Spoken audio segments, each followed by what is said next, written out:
छत्रपती संभाजीनगरच्या समाज कल्याण विभागाच्या वसतिगृहात मेसमध्ये गवारच्या भाजीमध्ये शिजलेली पाल एका विद्यार्थ्याच्या ताटात आढळून आली आणि त्यामुळे खळबळ उडाली। यातून 28 विद्यार्थ्यांना विषबाधा झाली आहे। पण हे तेच वसतिगृह आहे जिथे समाज कल्याण मंत्री झाल्यावर संजय शिरसाट यांनी पाहणी केली होती। शिरसाट यांनी 24 डिसेंबर 2024 रोजी पाहणी केली होती। यावेळी देखील वसतिगृहातील दुरवस्था दिसून आलेली होती। मुलांना मेसमध्ये निकृष्ट जेवण मिळत असल्याचं देखील समोर आणलेलं होतं। त्यावेळी संजय शिरसाट यांनी अधिकाऱ्यांना चांगलं सुनावत तात्काळ उपाययोजना करण्याच्या सूचना केल्या। तसेच मोठा निधी सुद्धा जाहीर केला होता।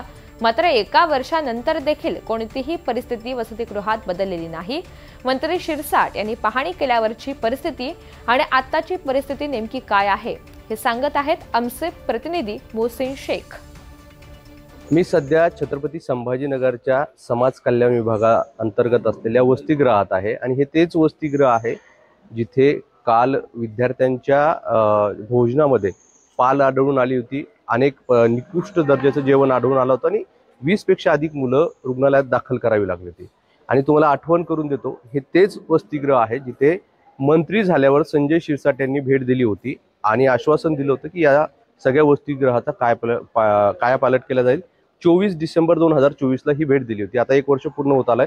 काही बदल झालाय का, तर त्याचं उत्तर आपण विद्यार्थ्यांकडून जाणून घ्या। मला एक सांगा, गेल्या वर्षी मंत्री आले होते, घोषणा बिषणा केली होती, सगळं टकाटक करू वगैरे वगैरे अधिकाऱ्यांना झापलं होतं, काही बदललं का?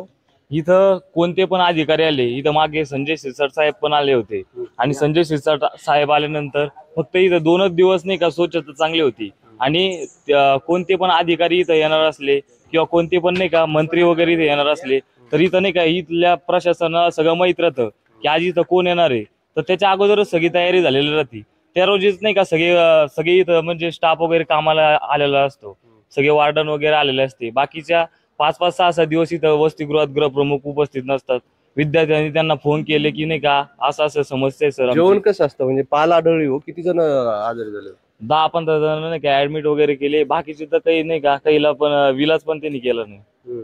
काय सगळ्या रूम बीम आम्ही ज्यावेळेस आलो होतो गेल्या वेळेस मंत्र्यांसोबत, तर सगळं ते असं सगळं कागद लटकलेले, रूम फाटलेले सगळे असले, अशा पद्धतीने सगळे टेबल होते। आता काही सुधारलंय का?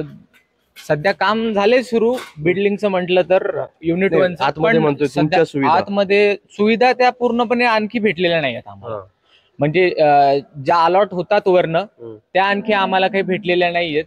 आणि मेसची अवस्था तर सध्या तुम्ही पाहतच आहात। माझ्यासोबत हा विद्यार्थी आहे ज्याला इथलं जेवण खाल्ल्यानंतर अक्षरशः त्रास झाला आणि त्याला पेपर सोडावं लागलं। काय झालं तुझ्यासोबत? बऱ्यापैकी मला वॉमिटिंग हो राहिली जास्त आणि सर्दी, ताप, खोकला हे कंटिन्यू चालू जास्त।